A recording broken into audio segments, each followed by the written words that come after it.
ये कहानी शुरू होती है एक हंसते खेलते परिवार के साथ, लेकिन इसका ऐसा दुखद अंत होगा, ये किसी ने सोचा नहीं था। शिखर और अवंतिका दोनों की शादी को 2 साल हुए थे। आज शिखर के छोटे भाई रौनक की शादी पक्की हो गई थी। अमृता और रौनक दोनों एक दूसरे से प्यार करते थे। कुछ ही दिनों में दोनों की शादी होने वाली थी। रौनक और शिखर के माता पिता बचपन में ही चल बसे थे। शिखर ने छोटी उम्र से ही काम करना शुरू कर दिया था। उसका एक ही सपना था, अपने साथ साथ रौनक को भी पढ़ा लिखा कर काबिल बनाना। शिखर का सपना आज पूरा हुआ था। रौनक एक बहुत बड़ी कंपनी में मैनेजिंग डायरेक्टर बन गया था। आज अमृता, जिसे वह बहुत चाहता था, वह भी उसकी जिंदगी में आने वाली थी। शिखर, अवंतिक और रौनक तीनों अमृता के घर बैठे थे। शादी की बात कर रहे थे। सारी बातें तय हो जाने के बाद तीनों उठकर खड़े हो गए। शिखर ने अमृता के पापा से कहा, अंकल आप शादी की तारीख निकलवा लीजिए, और हाँ, हम शादी बहुत ही सिंपल करना चाहते हैं, तो ज्यादा परेशान मत होना। शादी का सारा इंतजाम मैं देख लूंगा। अमृता के पापा जगवीर जी ने कहा, बेटा तुमसे बात करके तो मेरा मन ही हल्का हो गया। तुम चिंता मत करो, मैं सब कर लूंगा। शिखर ने अवंतिका की ओर इशारा किया। दोनों विदा लेकर चल दिए। बाहर आकर रौनक ने कहा, भैया आप भाभी को लेकर चलो, मैं थोड़ी देर में आता हूँ। ये सुनकर शिखर ने उसे घूरते हुए कहा, तुझे पता है न रात कितनी हो गई है। सुनसान रास्ता है, जंगल भी पड़ता है, चल हमारे साथ। अवंतिका ने कहा, ओफो आप ही ओल्ड फैशन हो, इसे थोड़ा सा टाइम दीजिए। अमृता के साथ बिताने के लिए इन दोनों की जिंदगी का आज बहुत बड़ा दिन है। ये सुनकर शिखर हंसने लगा। रौनक को वहीं छोड़कर दोनों वापस चल दिए। शिखर जल्द से जल्द घर पहुंचना चाहता था। रास्ते का कुछ हिस्सा जंगल से होकर गुजरता था, जहां स्ट्रीट लाइट भी नहीं थी। शिखर बहुत संभल कर गाड़ी चला रहा था। शिखर ने अवंतिका से कहा, जानती हो अवंतिका, मुझे अपनी शादी की जितनी खुशी नहीं हुई थी उससे ज्यादा आज हो रही है। आज ऐसा लग रहा है जैसे मेरा सपना पूरा हो रहा है। मैंने रौनक को अपने बेटे की तरह पाला है। उसकी शादी से बढ़कर खुशी मेरे लिए कुछ नहीं हो सकती। अवंतिका बोली, हाँ मैं समझ सकती हूँ। मेरे पापा ने जब मेरी शादी पक्की की थी तो वो भी कितना खुश थी। आज तुम वही खुशी महसूस कर रहे हो। तभी गाड़ी को तेज झटका लगा, जैसे गाड़ी किसी चीज से टकराए हो। शिखर और अवंतिका घबरा गए। शिखर ने फटाफट ब्रेक लगाए। अवंतिका की चीख निकल गई। शिखर ने कहा, पता नहीं, शायद कोई जंगली जानवर होगा। मैंने बातों के चक्कर में ध्यान से देखा नहीं। मैं उतर कर देखता हूँ। अवंतिका बहुत डर गई थी। उसने कहा, नहीं तुम नीचे मत उतरो, चलो यहाँ से फटाफट। शिखर भी घबरा गया था, लेकिन फिर भी उसने कहा, उतर कर तो देखना पड़ेगा, कहीं कुछ गाड़ी के नीचे न फंसा हो। गाड़ी को कितना नुकसान हुआ ये भी देखना पड़ेगा। वह अवंतिका से बात कर ही रहा था, तभी अवंतिका सामने शीशे में देखकर चीख पड़ी। उसे देखकर शिखर ने पीछे मुड़कर देखा। एक आदमी खून से लथपथ सड़क पर खड़ा था और अपने आप को घसीटता हुआ उनकी ओर आने की कोशिश कर रहा था। वह बुरी तरह जख्मी था। शिखर और अवंतिका बुरी तरह घबरा गए। शिखर उतरकर उसके पास जाना चाह रहा था, लेकिन अवंतिका ने चिल्लाते हुए कहा, भागो यहाँ से, तुमने एक आदमी को उड़ा दिया है, पुलिस केस हो जाएगा। घबराहट में शिखर ने गाड़ी भगा दी। फिर उसने सामने शीशे में देखा, वो आदमी गिर पड़ा था और हाथ जोड़कर मदद के लिए पुकार रहा था। शिखर घबराहट में गाड़ी भगाता हुआ बहुत दूर निकल गया। अवंतिका अब भी रो रही थी। शिखर ने कहा, हमें शायद उसकी मदद करनी चाहिए थी, उसे अस्पताल ले जाना चाहिए था, वह मर जाएगा। अवंतिका ने कहा, तुमने देखा नहीं, उसके ऊपर गाड़ी चढ़ गई थी, वो बचेगा नहीं, अस्पताल ले जाते तो तुम फंस जाते। अवंतिका की हाँ में हाँ मिलाकर शिखर ने गाड़ी की स्पीड तेज कर दी। कुछ ही देर में वे दोनों शहर में पहुंच गए। वहां पहुंचकर दोनों ने राहत की सांस ली। अवंतिका ने पानी की बोतल निकालकर पानी पिया और बोतल शिखर की ओर बढ़ा दी। शिखर ने मना कर दिया। कुछ ही देर में घर आ गया। शिखर ने गाड़ी पार्क की और उतर कर देखा। गाड़ी पर सामने से डेंट पड़ गया था। एक और की फ्रंट लाइट भी टूट गई थी। अवंतिका जल्दी से गाड़ी से उतरी और Sikara ko lakara indara akara sof para batha guy. Sikara ko bahuda pachatava ho raha dahi bhagavana asia ha yaha saba honada. Pada nahim bakara bachega yanahim. Avantika boli sikara aba isa bata ko bula jau usbakan ke kakara mem tumhem pulisa pakara leti ora hama saba ka kya hoda. Sikara ne avantika ki bata mem sahamati jatai lekina usaka mana indara se uskakoda rahada. Bara bara vaha dersia dika rahada. Kuna mem lathapatha adami yutha kara kisi taraha unaki ora a rahada. Fira vaha jira para ora jamina para hatha yora rahada. Sesa age. कुछ ही देर में घंटी बजी। शिखर ने gate खोला तो देखा सामने रौनक खड़ा था। रौनक अंदर आया। शिखर ने जल्दी से गेट बंद करके शिखर से सवाल किया। शिखर ने पूछा, तू वहां से आया, रास्ते में कुछ देखा? रौनक बोला, नहीं भैया, रास्ते में तो कुछ नहीं था। ये सुनकर शिखर को और ज्यादा घबराहट होने लगी। वह उसे अपने बेडरूम में ले गया जहां अवंतिक बैठी रो रही थी। भाभी को रोता देखकर रौनक ने कहा, क्या हुआ भैया, आप दोनों लड़ाई हुई है क्या? भाभी क्यों रो रही हैं? शिखर ने झुझलाते हुए कहा, क्या बकवास कर रहा है? मैं जो पूछ रहा हूँ उसका जवाब दे। जंगल में रोड पर तुझे कोई घायल आदमी मिला था क्या? अब रौनक के सब्र का बांध टूट रहा था। भैया साफ साफ बताओ, बात क्या है? भाभी क्यों रोए जा रही हैं? शिखर उसे सारी बात बता देता है। ये सुनकर रौनक सिर पकड़कर बैठ जाता है। हे भगवान, ये क्या कर दिया आपने? लेकिन उस रास्ते पर तो कोई नहीं मिला। शिखर ने अवंतिक की ओर देखते हुए कहा, तुम रो क्यों रही हो सकता है कोई उसे उठाकर अस्पताल ले गया हो। रौनक भी शिखर की बात का समर्थन करता है और अवंतिका को दोनों चुप कराने की कोशिश करते हैं। तीनों सोने चले जाते हैं। शिखर और अवंतिका अपने बेडरूम में लेटे थे। नींद किसी को नहीं आ रही थी। उधर रौनक भी जाग रहा था। जंगल में घायल पड़े उस आदमी के साथ क्या हुआ, ये सब जानना चाहते थे। रात के गहरे सन्नाटे में वह करीब 40 साल का आदमी, जो कि आखिरी बस छूट जाने के कारण ही पैदल अपने गांव की ओर जा रहा था, वह जल्दी जल्दी कदम बढ़ा रहा था। उसे पता था, इस जंगल में रात को 12 बजे के बाद शैतानी ताकतों का कब्जा हो जाता है, इसलिए वह जल्दी जल्दी कदम बढ़ा रहा था। तभी उसे पीछे से एक कार आती दिखाई दी। उसने सोचा उससे लिफ्ट मांग लेता हूँ।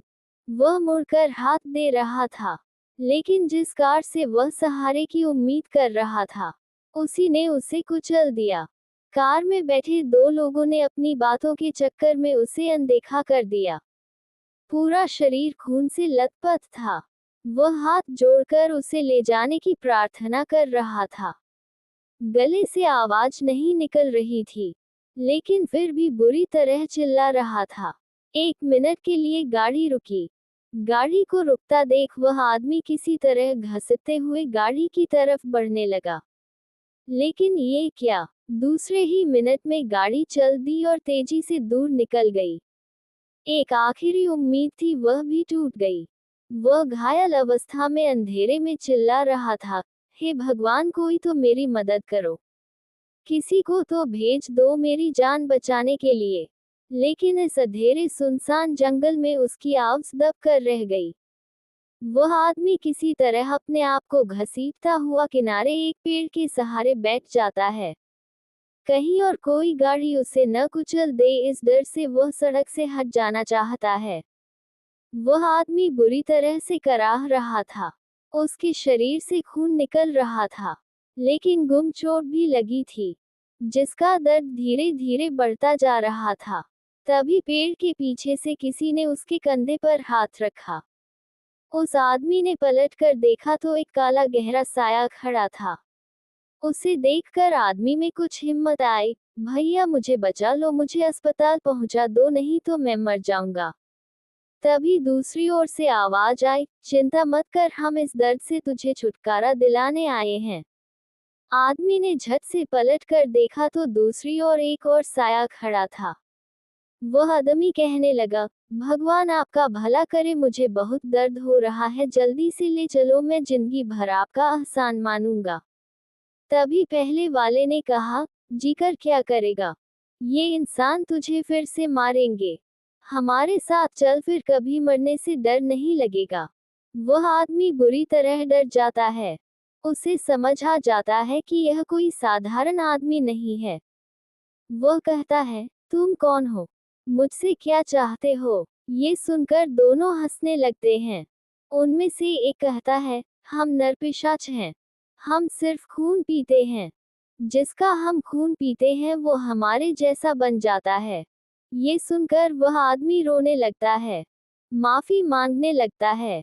तभी दूसरा आदमी बोलता है, तुझे उनसे बदला नहीं लेना जिन्होंने तुझे मारा है। हम तेरा खून पीकर तुझे नरपिशाच बना देंगे, फिर तू अपना बदला ले सकेगा, इस दर्द से मुक्त हो जाएगा। वह आदमी बात कर ही रहा था, डर के मारे वह थर थर कांप रहा था। तभी पहले वाले नरपिशाच ने उसके कंधे के पास अपने दांत गड़ा दिए। कुछ ही देर में दोनों ने मिलकर उस आदमी को पकड़कर उसका पूरा रक्त Kai Lia. Bina Rakta ke kucha minata mem baha maragaya. Dono narapisaka thahaka laga kara hasan lage. Aka ne usak sava ko nice kai mem fengadia. Tabi samain baha adami kara dik idea. Usaki ankam se bayan kara aga nikolati laga rahiti. Ankam lala circa. Kahale vale narapisaka ne kaha aba tuja intakama lina hai. Jatain lagam ka kuna piyega. Utani hai teri sakti barhati jayegi. Lekina jazain tu jamara hai. Usaka rakta pine se teri sakti kara guna ho jayegi. Tina meka duser ka hatha pakara kara jangala mem guma ho gay. Avantika और शिखर बहुत देर रात तक जगते रहे। सुबह बाहर माली घंटी बजा रहा था, जिसे सुनकर शिखर चौंक कर उठा। वह बाहर आया और उसने गेट खोला। क्या बात है माली काका? माली ने बताया, साहब मैं पौधों में पानी दे रहा था, तभी मेरी नजर पार्किंग में खड़ी आपकी गाड़ी पर पड़ी। उसका आगे का हिस्सा टूटा हुआ था और उस पर लाल रंग लगा था। ऐसा लगता है जैसे किसी का खून हो। साहब कोई एक्सीडेंट हुआ था क्या? शिखर घबरा गया, लेकिन फिर उसने अपने आप को संभालते हुए कहा, यह क्या कह रहे हो, चलो देखते हैं। दोनों गाड़ी के पास जाते हैं। शिखर गाड़ी देखते ही समझ जाता है, उसका बम्पर बिल्कुल टूट चुका था, सामने की एक लाइट भी टूटी हुई थी। टूटे हुए बम्पर पर खून लगा था। उसने माली से कहा, अरे कुछ नहीं, कल जंगल में शायद कोई जानवर इससे टकरा गया होगा। मैं मैकेनिक को फोन कर देता हूँ, वो गाड़ी ले जाएगा। माली का चेहरा पीला पड़ गया था। उसने कहा, साहब ये क्या कह रहे हैं, कल आपने जंगल में किसी के ऊपर गाड़ी चढ़ा दी। आपको पता है उस जंगल में नरपिशाच रहते हैं, इस खून को सूंघते हुए वो घर आ जाएंगे। शिखर पसीने पसीने हो रहा था। तभी आवाज सुनकर अवंतिका भी बाहर आ गई थी। माली की बात सुनकर शिखर ने कहा, ये क्या बकवास कर रहे हो, कोई नरपिशाच नहीं होता। जरा सी बात का बतंगड़ बना रहे हो, जाओ अपना काम करो। माली चुपचाप चल देता है। तभी अवंतिका उसे रोकती है, माली काका क्या बता रहे थे आप? माली ने बताना शुरू किया, साहब यह इलाका एक आदिवासी कबीले का था। वहाँ के लोग इस जंगल में रहते थे। पहले सड़क नहीं थी, कच्चा रास्ता था। कबीले में किसी भी बाहर के आदमी का आना जाना नहीं था। दिन में एक दो गांव वाले चुपचाप इस रास्ते को पार करते थे। किसी को जरूरी काम होता था तो वो ही जाता था। कबीले वाले कभी किसी को परेशान नहीं करते थे। कबीले के सरदार मंगल सिंह बूढ़े हो चले थे। उनका बेटा बहुत ही नालायक था। कबीले की प्रथा थी कि कबीले का सरदार अपनी जगह खुद किसी को चुनता था। कबीले का एक नौजवान था, सुंदर। सरदार ने उसे अपनी जगह सरदार बना दिया। ये बात मंगल सिंह के बेटे को बहुत बुरी लगी। एक दिन सुबह मंगल सिंह जंगल में मरे हुए मिले। उसके कुछ दिन बाद सुंदर की भी लाश कबीले वालों को मिली। सभी सरदार के बेटे को इसके लिए दोषी मानने लगे। एक दिन इसी सड़क पर कबीले वालों ने उसे पत्थर मार मार कर मार दिया। उसके बाद इस कबीले में हर शनिवार की रात को कोई न कोई मरा पाया जाता। कहते हैं मंगल सिंह का बेटा नरपिशाच बन गया, क्योंकि जो भी मरता था उसके कंधे के पास दांतों के निशान होते थे और उसके शरीर में एक बूंद भी खून नहीं होता था। डर के मारे कबीले वाले इस जगह से भाग गए। उनके जाने के बाद भी यह सिलसिला रुका नहीं। जो भी उस कच्चे रास्ते पर जाता उसकी लाश अगले दिन मिलती थी। लेकिन कुछ दिन बाद जंगल के उस पार बसावट होने लगी। तब सरकार ने ये पक्की सड़क बनवा दी। दोनों तरफ लाइटें लग गईं। बहुत दिनों तक दिन रात गार्ड तैनात रहते थे। फिर मौतों का सिलसिला बंद हो गया। सबको ये लगता था कि वह नरपिशाच भी मर गया या कहीं भाग गया। लेकिन कुछ साल बाद उस रास्ते से एक पति पत्नी जिनकी कार खराब हो गई थी, पैदल जा रहे थे। सुबह उसी अवस्था में उनकी लाश मिली। तब से अंधेरा होने के बाद कोई उस रास्ते पर नहीं जाता। एक दो गांव के बुजुर्ग ने दूर से देखा कि जिन लोगों का वो नरपिशाच खून पीता था वो उसकी सेना में शामिल हो जाते हैं। ये सेना अब पूरे जंगल में फैल चुकी है। उस रास्ते की कोई भी चीज आपके घर तक नहीं आनी चाहिए। आपकी गाड़ी की टक्कर से यह खून यहाँ तक पहुँच गया है। वे लोग जरूर आएंगे। ये सब सुनकर शिखर और अवंतिका दोनों घबरा जाते हैं। शिखर कहता है, काका ये भी तो हो सकता है कि ये सब सुनी सुनाई बातें हों। माली काका ने कहा, साहब मेरी बातों को नजरअंदाज मत कीजिए, नहीं तो बहुत पछताएंगे। अगर जंगल में किसी को आपकी गाड़ी से चोट लगी है तो नरपिशाच आपको ढूंढते हुए आएंगे जरूर। अवंतिका ने कहा, काका अब क्या करना चाहिए? माली काका ने कहा, मेम साहब फिलहाल तो आप घर पर रहिएगा। दूसरी बात, गलती से भी उस रास्ते पर कभी मत जाना। आप या आपसे जुड़ा कोई भी इंसान उधर नहीं जाना चाहिए। मैंने सुना है नरपिशाचों की सूंघने की शक्ति बहुत तेज होती है। आप या आपसे जुड़ा कोई भी व्यक्ति उस जगह गया तो वो उसके साथ आपके घर तक आ जाएंगे। साहब मेरी बात मानो तो इस गाड़ी को या Tibeka du ya eyes aga laga kara katma kara du. Sikara bola kaka daro mata asia ke jamain memyi saba nahim hoda apa jau apana kamakaro. Mali kaka kala di jate unhan kaha mamasahaba mary badam ko narajandasia mata karo. Nahim tai saka anjama bahuda bura hoga. Sesa age. Avantika ये सुनकर अंदर आकर सोफे पर बैठ गई। उसकी आंखों से आंसू बह रहे थे। शिखर भी उसके पीछे अंदर आया। उसने कहा, अरे तुम भी कहाँ इन गांव वालों की बातों में आ जाती हो, मॉडर्न होते हुए भी भूत प्रेतों में विश्वास रखती हो। अवंतिका ने कहा, तुम्हें तो कुछ समझाना ही बेकार है। जब तक हमारे साथ कुछ बुरा नहीं हो जाता तुम्हें कुछ समझ नहीं आएगा। दोनों बातें कर ही रहे थे तभी रौनक आया। क्या हुआ भाभी? अवंतिका ने उसे सारी बात बता दी। ये सुनकर रौनक के पसीने छूट गए। वो बोला, हाँ भाभी मैंने भी ये किस्से सुने तो हैं। अवंतिका ने कहा, ये बात अपने भैया को समझाओ। इन्हें समझ नहीं आ रहा कि हम कितनी बड़ी मुसीबत में फंस गए हैं। शिखर कुछ बोल नहीं पा रहा था। शायद उसे एहसास था कि उसने गलत तो किया है जिसकी सजा भुगतने के लिए वह तैयार था। शिखर ने कहा, चलो तुम दोनों की बात मान लेते हैं, लेकिन अब करना क्या है? अवंतिका जैसे बस यही सुनना चाहती थी। उसने तुरंत कहा, सबसे पहले इस गाड़ी को ठिकाने लगाओ, या तो इसे बेच दो, कहीं ले जाकर आग लगा दो। दोनों भाई मिलकर गाड़ी को आग लगाने की सोचते हैं, क्योंकि इस छोटी सी जगह में गाड़ी बेचना बहुत कठिन था। दोनों गाड़ी को एक सुनसान जगह ले जाकर आग लगा देते हैं। शेखर अपनी कार को जलते हुए देखकर रो रहा था, लेकिन रौनक ने उसे समझाया, भैया हम सही सलामत रहे तो इससे बड़ी गाड़ी खरीद लेंगे।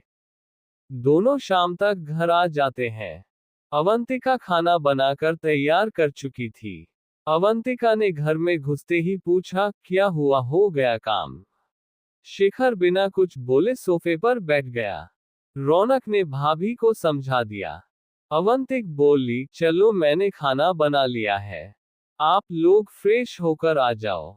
शेखर बोला, मेरा कुछ खाने का मन नहीं है। रौनक बोला, भैया कल से आपने कुछ नहीं खाया, भूखे रहने से क्या होगा, खाना खाओगे तो सोचने की शक्ति मिलेगी। कुछ देर बाद तीनों डाइनिंग टेबल पर बैठे थे। खाना खाने के बाद शेखर और रौनक दोनों छत पर टहलने चले जाते हैं, क्योंकि अवंतिका ने बाहर जाने के लिए मना कर दिया था। शेखर और रौनक दोनों छत पर घूम रहे थे। अचानक शेखर की नजर पहाड़ों के बीच में उस रास्ते पर जाती है जो जंगल को जाता है। उसे देखकर शेखर चिल्लाने लगता है, मैंने कुछ नहीं किया, मुझे छोड़ दो, मुझे छोड़ दो। रौनक उसे संभालता है, भैया क्या बात है, क्यों चिल्ला रहे हो? शेखर कहता है, वो मुझे बुला रहा है, वो मुझे मार देगा। रौनक उस ओर देखता है, भैया वहां कोई नहीं है, आपको वहम हो रहा है। लेकिन शेखर बार बार चिल्ला रहा था। उनकी आवाज सुनकर अवंतिका भी ऊपर आ जाती है। अवंतिका को देखकर शेखर जोर से चिल्लाने लगता है, अवंतिका तुम्हें पता है ना, मैंने जानबूझकर कुछ नहीं किया, इन्हें रोक लो, ये मुझे लेने आए हैं। अवंतिका बोली, शेखर वहां कोई नहीं है, तुम्हें क्या दिख रहा है? रौनक, इन्हें नीचे ले चलो। रौनक किसी तरह शेखर को नीचे लेकर आता है, उसे सोफे पर बिठा देता है। शेखर सर झुकाए बैठा था। रौनक ने कहा, भैया क्या दिख रहा था, कौन था वहां? शेखर कुछ नहीं बोल रहा था। अवंतिका भागकर किचन से पानी लाए, उसने शेखर को पीने के लिए पानी दिया। शेखर ने पानी पिया और फिर बताना शुरू किया। शेखर ने कहा, मुझे वहां जंगल के रास्ते पर वही आदमी दिखाई दिया, उसके पीछे दो काले साए और थे, वो मुझे घूर रहा था। उसकी लाल लाल आंखें देखकर मैं डर गया। वह बहुत गुस्से में था। उसने मुझे देख लिया है, अब वो मुझे नहीं छोड़ेगा। रौनक ने कहा, भैया वहां कोई नहीं था, मैंने भी देखा था, आप कल सो नहीं पाए हैं इसलिए आपको ये सब वहम हो रहा है। अवंतिका और रौनक मिलकर शेखर को समझा रहे थे, लेकिन शेखर ने जो कहा उससे सुनकर दोनों के होश उड़ गए। जब हम कार को आग के हवाले कर रहे थे, ठीक उसी समय वह मेरे पीछे खड़ा दिखाई दे रहा था। मुझे ऐसा महसूस हुआ, लेकिन मैंने सोचा कि यह मेरा वहम होगा। मैंने कई बार मुड़कर देखा, लेकिन वहां कोई नहीं था। लेकिन मैं जैसे ही कार को देख रहा था, मैं रो रहा था। वह मेरे पीछे खड़े होकर हंस रहा था, जैसे उसका बदला पूरा होने वाला है। रौनक ने शेखर को कहा, लेकिन भैया मैं भी तो आपके साथ खड़ा था, मुझे तो कुछ भी महसूस नहीं हुआ।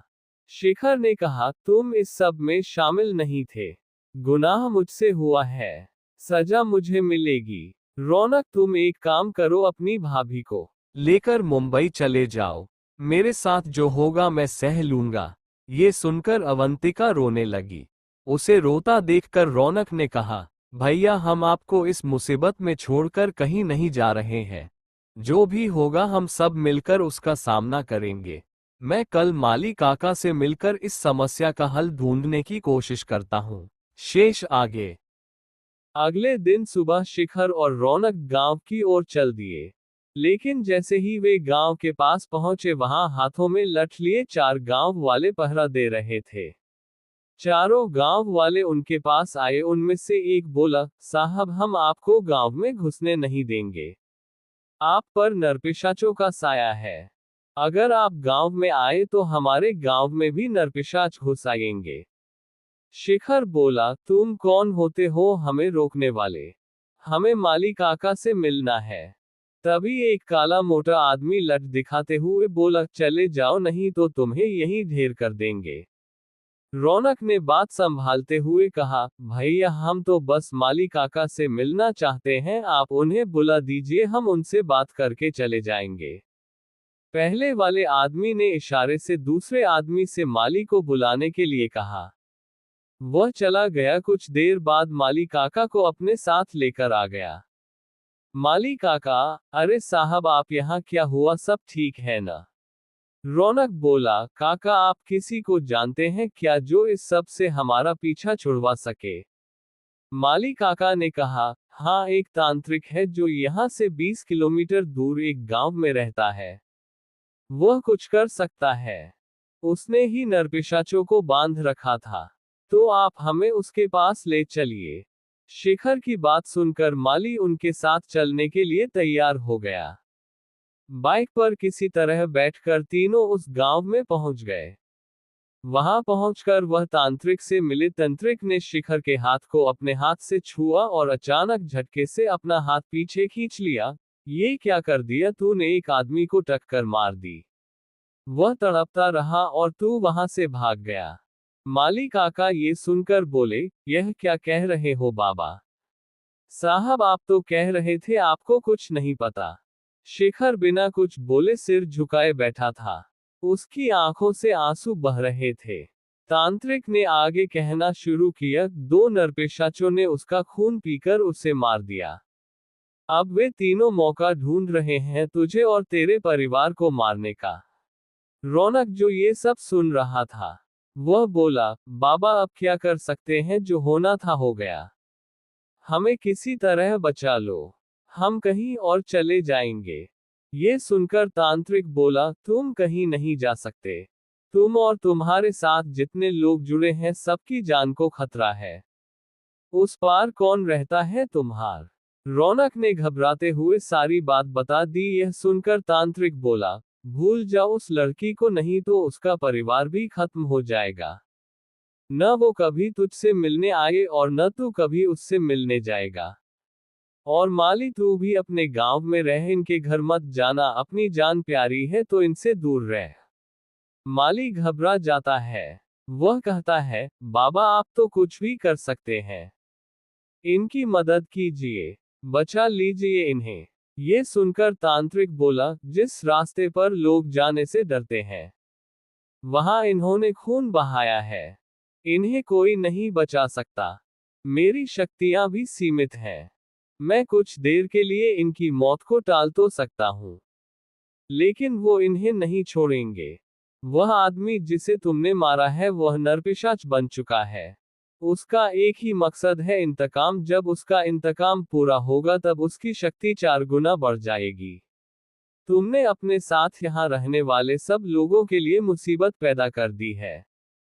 रौनक ने गिड़गिड़ाते हुए कहा, बाबा आप तो सब जानते हैं, मेरे भैया भाभी को बचा लीजिए। ये सुनकर तांत्रिक बोला, मैं कोशिश करके तुझे बचा सकता हूँ। भूल जा अपने भाई भाभी को, तू उस गाड़ी में नहीं था, इसलिए तुझे बचा सकता हूँ, वो भी इस शर्त पर कि तुझे उस लड़की को भूलना होगा। गलती से भी तू उस रास्ते पर चला गया तो उन्हें पता लग जाएगा कि तू इसका भाई है और तेरे साथ साथ वो उस लड़की के परिवार को भी खत्म कर देंगे।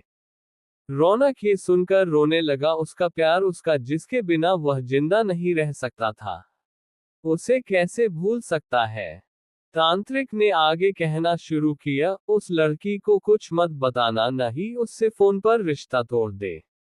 अगर उसे पता लग गया तो वह तुमसे मिलने आएगी। उसे और उसके परिवार को बचाना है तो दूर हो जाओ उससे। अब तुम सब जाओ, मैं तुम्हारे घर पूजा करने आऊंगा। उस पूजा से मैं तुम्हारे घर को बांध दूंगा। तुम्हें उस घर में कोई खतरा नहीं है, लेकिन घर के बाहर तुम्हें कुछ भी हो सकता है। तांत्रिक की बात सुनकर तीनों वापस चल दिए। बाहर आकर माली ने कहा, साहब जैसा बाबा कह रहे हैं कर लो, वरना कोई जिंदा नहीं बचेगा। मैं तो अब आपके घर आ नहीं सकता, नहीं आप मुझसे मिलने आना, जब भी कोई परेशानी हो तांत्रिक बाबा के पास पहुंच जाना। घर आकर शिखर सोफे पर बैठ गया। अवंतिका ने पानी लाकर दिया। पानी पीकर शिखर अपने कमरे में चला गया। अवंतिका ने रौनक से पूछा तो उसने सारी बात बता दी। अवंतिका अपने बेडरूम में पहुंची, शिखर आंखें बंद किए लेटा हुआ था। अवंतिका बोली, शिखर जब तक सब ठीक नहीं हो जाता हम घर में ही रहेंगे, क्या पता धीरे धीरे सब ठीक हो जाए। शिखर बोला, तुम लोग मेरी बात नहीं मानते, मुझे तो मरना ही है, तुम दोनों शहर मुंबई चले जाओ, मैं जिंदा बचा तो आ जाऊंगा। वहीं अमृता को बुलाकर रौनक की शादी करा देना, वहां रहोगे तो कुछ नहीं होगा। अवंतिका बोली, एक काम करते हैं, रौनक को भेज देते हैं, वैसे भी तांत्रिक कह रहा था वह रौनक को बचा लेगा। हमें कुछ हो भी गया तो रौनक तो बच जाएगा। अमृता को भी समझाकर वहीं भेज देते हैं। वे दोनों हमारे चक्कर में क्यों पिसे, हम दोनों साथ रहेंगे, जो होगा देखा जाएगा। शेखर ने हाँ में सर हिलाते हुए अपनी सहमति जता दी। ये सुनकर अवंतिका को कुछ तसल्ली हुई, वह बोली, चलो दोपहर हो रही है, खाना खा लेते हैं। मैं खाना लगा रही हूँ, आप आ जाओ, वही रौनक से बात भी कर लेंगे। ये कहकर अवंतिका किचन में चली गई और बाहर लगी हुई डाइनिंग टेबल पर खाना सजाने में व्यस्त हो गई। इधर अपने कमरे में पहुंचकर रौनक रोने लगा। वह अपने प्यार को कैसे भूल सकता था। एक तरफ उसके भैया भाभी मौत के मुंह में जाने वाले थे, दूसरी ओर उसका प्यार उससे छिन रहा था। वह तकिए में सिर छिपाए रोता जा रहा था।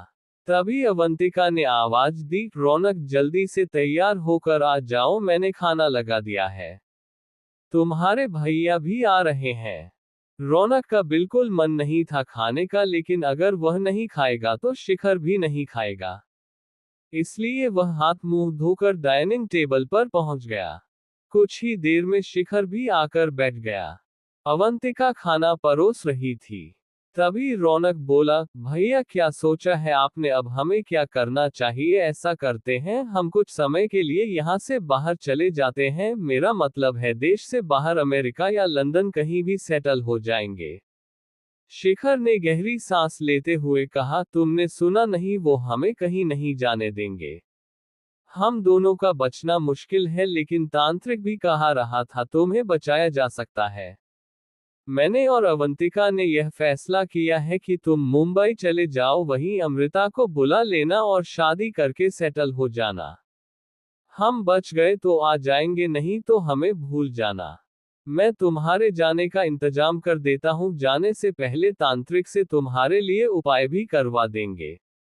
रौनक बोला, एक बात आप सुन लो भैया, मैं आपको छोड़कर कहीं नहीं जाने वाला, जब आप दोनों नहीं रहोगे तो मैं जीकर क्या करूंगा। मैं आपको अपने माता पिता की जगह मानता हूँ। अवंतिका बोली, भैया हम भी तो आपको किसी कष्ट में नहीं देख सकते, कम से कम इस खानदान का वंश चलाने वाला कोई तो जिंदा बचे। मेरी बात मानो, जैसा तुम्हारे भैया चाहते हैं वो करो, क्या पता हम भी बच जाएं, तो तुम्हारे पास आ ही जाएंगे। रौनक मानने को तैयार नहीं था। शेखर और अवंतिका बहुत देर तक उसे समझाते रहे। खाना खाकर तीनों बेडरूम में सोने चले जाते हैं, लेकिन किसी को नींद नहीं आ रही थी। अगले दिन सुबह सब देर से उठे, क्योंकि सुबह के समय थोड़ी नींद आ गई थी। रौनक ड्राइंग रूम में सोफे पर बैठा था। अवंतिका बेडरूम से बाहर आई। अरे रौनक, तुम कब जग गए, आज तो उठने में देर हो गई, मैं अभी तुम्हारे लिए चाय बनाकर लाती हूँ। रौनक बोला, नहीं भाभी, चाय पीने का बिल्कुल मन नहीं है, आपसे कुछ बात करनी थी। अवंतिका सोफे पर बैठ गई। हाँ हाँ रौनक, बोलो क्या बात है। रौनक ने गहरी सांस लेते हुए कहा, भाभी मैं अमृता को सब कुछ बता देना चाहता हूँ। अवंतिका ने उसे बीच में टोकते हुए कहा, नहीं रौनक, अभी ऐसा मत करना, तुम्हारी बात सुनकर वो हम सबसे मिलने आ जाएगी, उसे भी उसी रास्ते से आना होगा। मैंने सुना है नरपिशाच बहुत तेजी से इंसानों की गंध सूंघ लेते हैं, कहीं उन्हें अमृता और तुम्हारे रिश्ते के बारे में पता लग गया तो वो उसे नुकसान पहुंचा सकते हैं। तुम उसे फोन करके कह दो कि बिजनेस के किसी काम से 1 महीने के लिए बाहर जा रहे हो, आकर मिलेंगे। रौनक की आंखों से आंसू छलक रहे थे। उसने उन्हें पोंछते हुए कहा, भाभी मैं न आप लोगों को छोड़ सकता हूं न ही अमृता को, आगे क्या होगा पता नहीं। अवंतिका ने उसे दिलासा देते हुए कहा, भैया सब ठीक हो जाएगा, भगवान पर भरोसा रखो। कुछ ही देर में शिखर भी वहां आ गया। तीनों नाश्ता करने लगे। तभी शिखर ने कहा, रौनक क्या सोचा तुमने, कब जा रहे हो मुंबई? रौनक बोला, नहीं भैया जो होगा सब मिलकर सह लेंगे, मैं आपको अकेला छोड़कर कहीं नहीं जा रहा हूं। किसी तरह दिन बीता, रात होने लगी थी। तभी किसी ने दरवाजा खटखटाया। रौनक ने दरवाजा खोला तो सामने काला कुर्ता धोती पहले एक आदमी खड़ा था। इससे पहले कि रौनक कुछ कहता वह बोला, मुझे तांत्रिक बाबा ने भेजा है, वो रात को पूजा करने आएंगे। पूजा का सामान एक जगह इकट्ठा कर लीजिए और सभी नहाकर जमीन पर आसन लगा कर बैठ जाएं। ये कहकर वह चला गया। उसकी बात सुनकर अवंतिका ने पूजा की सारी तैयारी कर दी। सभी नहाकर तैयार होकर एक कमरे में आसन बिछाकर बैठ गए। रात के 11 बज गए थे लेकिन तांत्रिक का कुछ अता पता नहीं था। तभी किसी ने जोर से दरवाजा पीटना शुरू कर दिया। वह आवाज इतनी तेज थी कि तीनों डर गए। शिखर ने डरते डरते दरवाजे के पास पहुंचकर पूछा, कौन है? बाहर से तांत्रिक की आवाज आई, जल्दी से दरवाजा खोल, मैं हूं तांत्रिक। शिखर ने दरवाजा खोला तो देखा तांत्रिक अपने 2 चेलों के साथ खड़ा था। उसके माथे से खून बह रहा था। वे तीनों जल्दी से अंदर आए और उन्होंने दरवाजा बंद कर दिया। शिखर बोला, ये आपके खून कैसे निकल रहा है? तांत्रिक के ने उससे घूरते हुए कहा, अच्छा जैसे तुझे कुछ पता ही नहीं। तभी वहां रौनक और अवंतिका भी आ गए। शिखर बोला, क्या कहा रहे हो बाबा, मुझे कैसे पता होगा? ये सुनकर तांत्रिक और उसके दोनों चेले हंसने लगे। उनके ठहाकों से पूरा घर गूंज गया। रौनक ने शेखर का हाथ पकड़ लिया और तांत्रिक की ओर इशारा किया। तांत्रिक की आंखें लाल थी जैसे उनमें खून उतर आया था। रौनक बोला, भैया ये तांत्रिक नहीं है। ये सुनकर तांत्रिक बोला, हाँ सही कहा तूने, मैं वही हूं जिसे तूने मारा था। मुझसे बचकर कहां जाएगा तू? शेखर, रौनक और अवंतिका तीनों डर से कांपने लगे।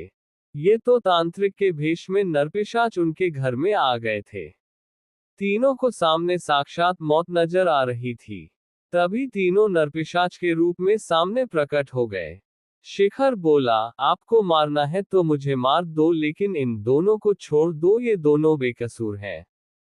लेकिन तीनों नरपिशाच बिना कुछ बोले ठहाका लगा रहे थे। उनमें से तांत्रिक का रूप लिए नरपिशाच बोला, तू तो मेरा शिकार है, लेकिन ये दोनों जो मेरे साथ हैं इन्हें भी तो खून पीना है।